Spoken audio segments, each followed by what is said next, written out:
Hey, hope you're having a good day today. I've been sitting outside. It's a beautiful day. Oh my gosh, the sun is shining, the wind is blowing. I don't necessarily want to get out of my car because it is kind of chilly with no sleeps. I kind of am a little bit of a cold natured person or a warm natured person. I'm not really sure how that goes, but I can't stand being cold. Here I am sitting in my car, and I wanted to talk to you guys today. So I did have a thought, and my thought was on the word authenticity. What is authenticity? I know I put a couple posts out there about being authentically you, being true to yourself, being authentically transparent, what fakeness is, and so forth and so on. So throughout the years, you know, when you experience a lot of things like I have personally in my life, you learn how to protect yourself. You learn how to build up walls, and you learn how to wear different masks in different situations. And with those masks, there is a level of pretense. You're acting um, to appease a certain group of people or to protect yourself from a certain group of people. Just in recent years, I've gotten to the point, because like throughout my life, I experienced a lot with rejection, which a lot of people have, experienced rejection. I had a lot of insecurities, a lot of apprehensions about who I was, who I am. I'm really over the top. I'm really excited, but I'm really serious at the same time. And I can be a nerd, which I've explained before. I like to be relevant. I try to think that I'm cool. There's so many things that I like to be. There's so many things that I am, all wrapped up into one.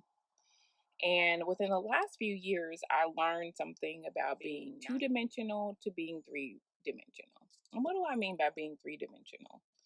A three-dimensional person is somebody that is extremely well-rounded and they live life to the fullest. They engage in every moment and they are their true selves.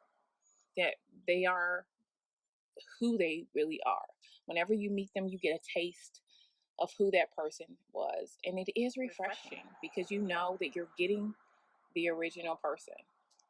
Now, I used to be a person that smiled a lot, but I had a lot of sadness. I was very depressed. Dealing with the rejection, dealing with the insecurities, dealing with not being sure of myself, and wanting a lot of things in life and not really having them, being disappointed about that. When I started dealing with the depression, when I started dealing with the rejection, I started dealing with the insecurities, I could be who I am without fear of being rejected, without fear of being isolated, without fear of being condemned, without fear of being made fun of. Being your true self can be pretty scary. But there are people that will love to get to know the real you. There are people that value the real you. There are people that want to spend time with the real you.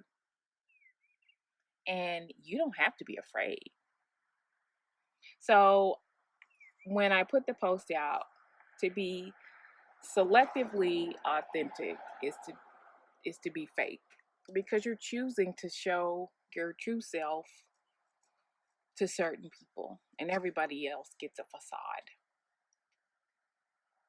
But an authentic person can be reserved, meaning they can be, or they cannot necessarily be as transparent with everyone. So that's a little different.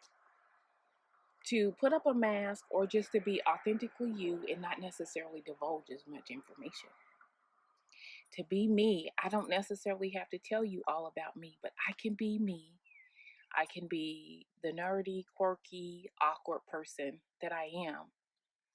I don't necessarily have to allow people that don't appreciate that to be in my space or don't value me, but they get to see the true me. So that's my thought for today. Have a good one.